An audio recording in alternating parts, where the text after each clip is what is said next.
بسم اللہ الرحمن الرحیم۔ آج ایک روایت ہم نے شیئر کی ہے جس میں آپ علیہ الصلوۃ والسلام نے فرمایا کہ لا شوما، کہ کوئی بھی نحوست نہیں ہے، اور اگر بالفرض نحوست ہوتی تو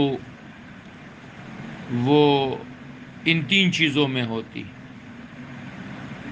گھر میں، عورت میں اور سواری میں۔ تو اس پر سوالات آتے ہیں کہ کیا مطلب ہے اس کا۔ تو سب سے پہلی بات یہ ہے کہ حضور صلی اللہ علیہ وسلم نے خود ہی انکار کر دیا کہ کوئی چیز بدشگون، منحوس ایسی نہیں ہے، لہٰذا یہ بات ہی ختم ہوگی نحوست کی۔ اور اگر کوئی چیز منحوس ہوتی، یعنی اول تو نہیں ہے، لا خیرہ ختم کر دی، بدشگونیاں، منحوسیت سب ختم ہوتی، اگر ہوتی تو ان تین چیزوں میں ہوتی۔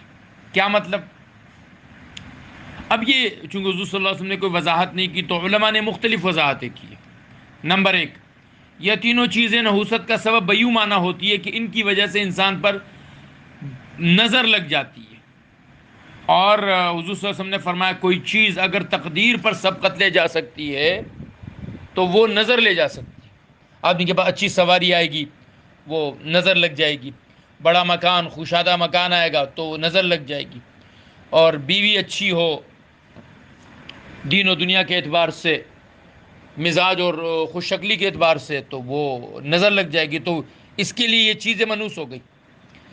بعض علماء فرماتے ہیں کہ منحوسیت کا معنی یہاں یہ ہے کہ یہ چیزیں انسان کو ایسے کاموں پر مجبور کر دیتی ہے کہ جو کام اپنی ذات میں برے ہیں۔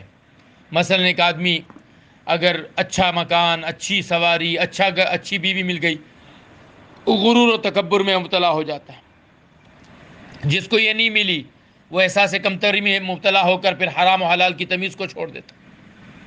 بعض علماء نے فرمایا کہ یہ چیزیں انسان کے لیے بقیہ کوئی چیز اگر آپ کی طبیعت کے ناموافق ہو جائے تو آدمی اس سے جو ہے وہ چھٹکارا پا سکتا ہے، لیکن اگر کسی کا مکان ناموافق ہو، مطلب پڑوسی برے ہیں، یا مکان ایسی جگہ ہے جہاں پر آج کل کے زمانے میں پانی نہیں آتا، گیس کی سہولت نہیں ہے، بجلی کی سہولت نہیں ہے، تو یہ ایک نحوست کی شکل ہے۔ یا پڑوسی بہت برے ہو گئے، سواری بہت اچھی ہے لیکن جگہ جگہ پریشان ہوتے ہیں، آدمی انسان پریشان ہو رہا ہے، بیوی زبان دراز ہو گئی، بات نہیں مانتی ہے، تو یہ ایک طرح سے نحوستوں کی شکلیں ہو سکتی ہے کہ انسان ان تین چیزوں کی وجہ سے بنسبت اور چیزوں کے زیادہ پریشان ہو سکتا ہے۔ اسی لیے فرمایا کہ اگر کوئی چیز نحوست والی ہوتی، یعنی ہے کوئی نہیں، تو وہ یہ تین چیزیں ہو سکتی تھی۔